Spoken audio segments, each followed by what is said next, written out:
o juiz e a confiança na jurisdição. A questão que nós queremos colocar aqui, para todos vocês, em debate, e você pode participar deste nosso debate aqui na TV Atualidades do Direito, opinando, discutindo, discordando, concordando, aprofundando. Aqui nós estamos para discutir o seguinte: o juiz não tem que buscar necessariamente na sua sentença o consenso da maioria. O que ele tem que buscar é a confiança. O que o judiciário tem que transmitir é o valor confiança. As pessoas têm que acreditar no que o judiciário diz. Por isso que as sentenças têm que ser motivadas, porque a motivação é que transmite a razoabilidade do que o juiz decidiu. Logo, aí o juiz tem que conquistar a confiança dos jurisdicionados. E aqui uma premissa básica para que isto aconteça. O juiz, para mostrar confiança e decidir a sua função e decidir suas sentenças com a função de garantia dos direitos, o juiz tem que ser independente e imparcial. Independente e imparcial. Não existe jurisdição sem independência e imparcialidade. Não existe constituição verdadeira, legítima, sem uma jurisdição independente. Aliás, se você for buscar a origem dessa ideia lá na Revolução Francesa, você encontrará na Declaração dos Direitos do Cidadão, do Homem e do Cidadão, Declaração de 1789, vá ao artigo 16, e lá então, já no final do século XIX, já se escrevia o seguinte: nenhuma sociedade pode dizer que tem Constituição se ela, não garante os direitos das pessoas, e 2, se ela não tem um poder judicial independente. Duas premissas, então, para um país dizer que tem Constituição.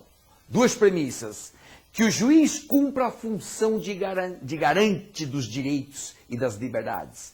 E 2, que haja independência deste judiciário, que o judiciário possa efetivamente decidir de forma imparcial e independente. Essas duas premissas é que dão a existência da jurisdição e da Constituição. Logo, vamos agora alinhar aqui as ideias que nós temos que desenvolver. Primeira, a função jurisdicional só se legitima quando ela busca a verdade. Número 2, também se legitima quando o juiz tem a postura de garantia dos direitos e das liberdades. Porém, seja para exercer a primeira função, a busca da verdade, seja para cumprir a segunda função, garantia dos direitos, o juiz precisa ser independente e imparcial. Onde não existem esses dois atributos, você não pode dizer que exista jurisdição. Isso tudo nos leva, então, a questionar agora, seriamente, a forma de escolha dos juízes. Por quê? Em alguns países, os juízes acabam sendo eleitos pela população. Na nossa visão, não é essa a melhor forma, o melhor procedimento de escolha dos juízes. Porque um juiz escolhido, um juiz eleito, precisa firmar compromissos com os eleitores para que seja eleito. E no momento em que o juiz firma compromissos com seus eleitores, ele perde a categoria ou atributo da independência. E talvez até da imparcialidade, mas seguramente o atributo da independência está comprometido. Hoje no Brasil, de um modo geral, os juízes, eles conseguem alcançar os seus cargos por meio de concurso público. Nada mais legítimo, nada mais correto, justo. Um concurso de méritos, um concurso de demonstração de conhecimentos técnicos é a melhor forma de selecionar o juiz.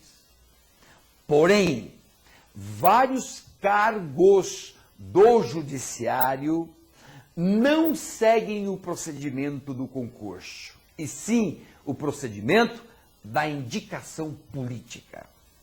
Por exemplo, escolha dos ministros do Supremo Tribunal Federal é uma escolha puramente política.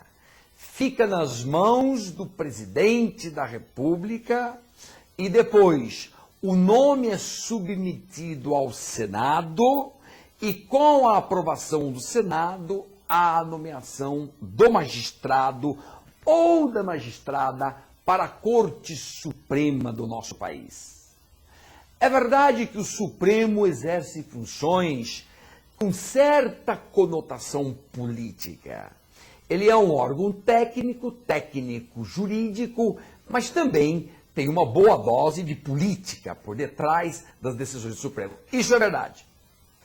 Porém, a escolha política dos seus membros tira muito da independência desses magistrados. Por isso, a sugestão de que tudo isso tinha que se modificar, tinha que se alterar, não tem cabimento que o judiciário continue com escolhas políticas.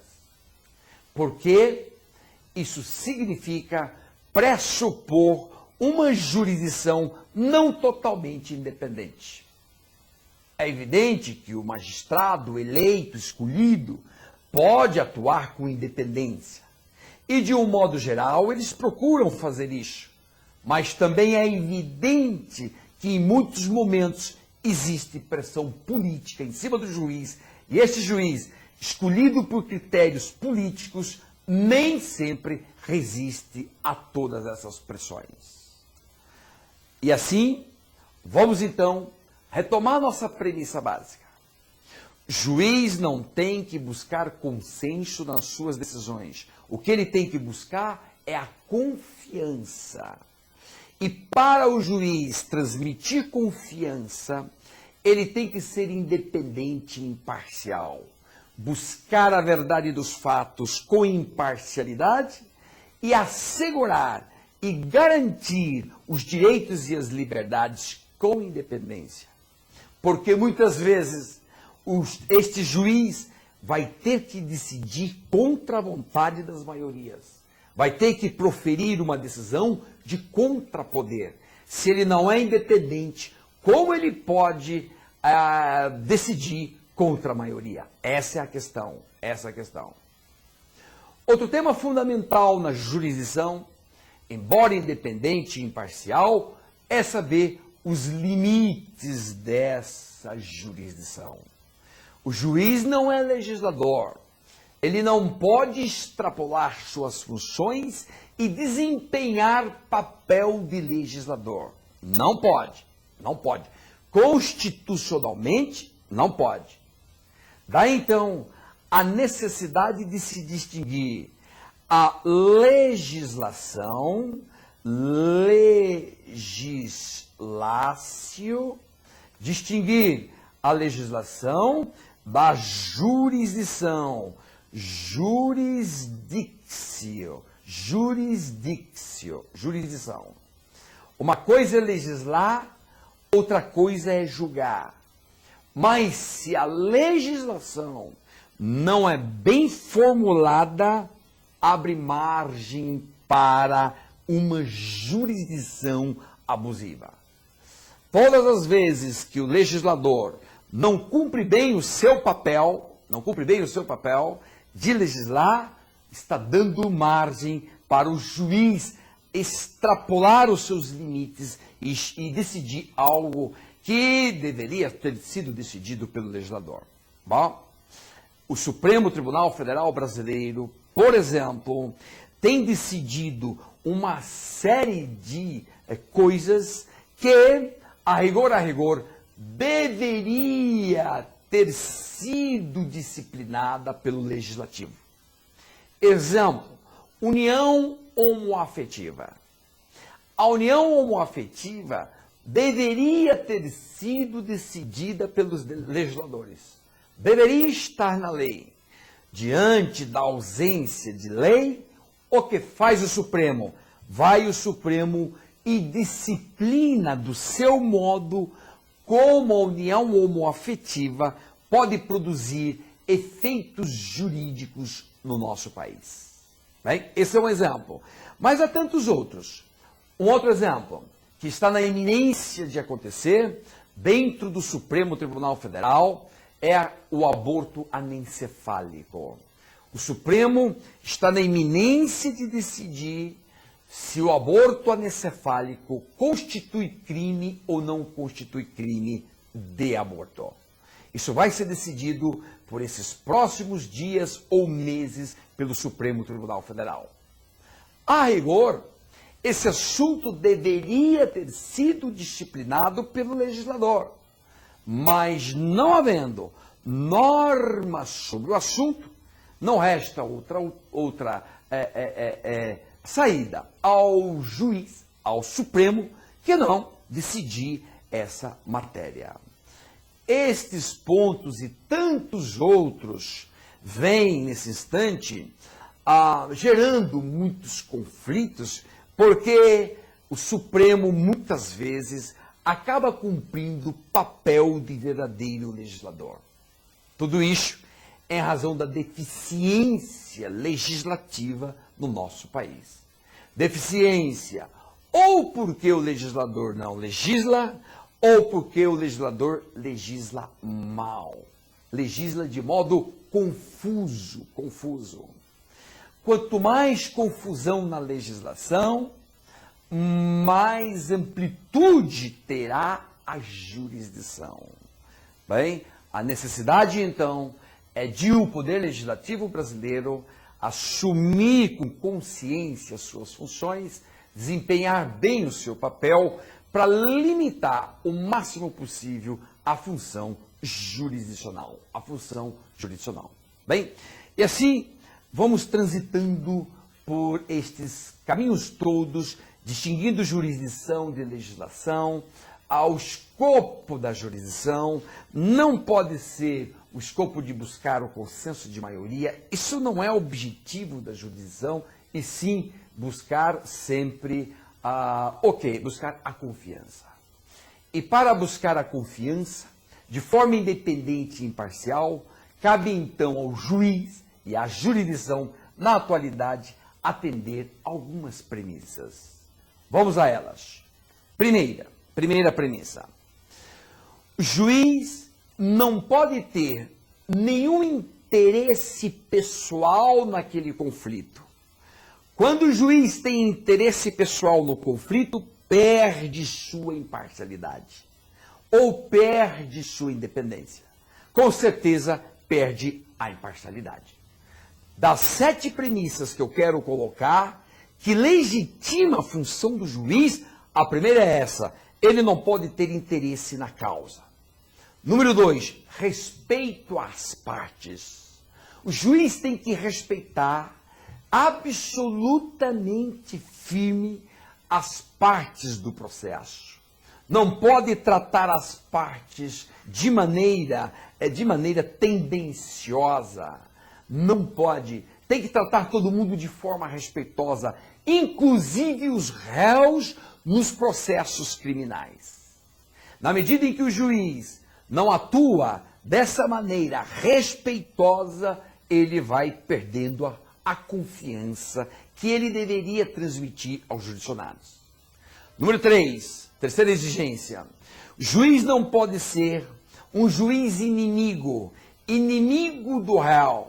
O juiz, quando atua como juiz inimigo, fazendo parte do direito penal do inimigo, este juiz perde completamente a sua imparcialidade. Com isso, macula a sua função jurisdicional. Em quarto lugar, o juiz não pode, não deve, nunca esquecer que ele existe para a defesa das garantias e dos direitos. Em quinto lugar, o juiz só pode condenar quando as provas são seguras, quando a prova vai além da dúvida razoável. Em sexto lugar, o juiz não pode falar sobre o processo que está em andamento. Não deve nunca falar nada sobre o processo, sob pena de perder aí a sua imparcialidade. Por último, o juiz deve evitar a todo custo que o populismo judicial tome conta das suas decisões. Pior ainda, nunca deve acolher o populismo penal, porque o juiz não tem que ter preocupações com o consenso da maioria, não tem que buscar legitimação das suas decisões lá no consenso.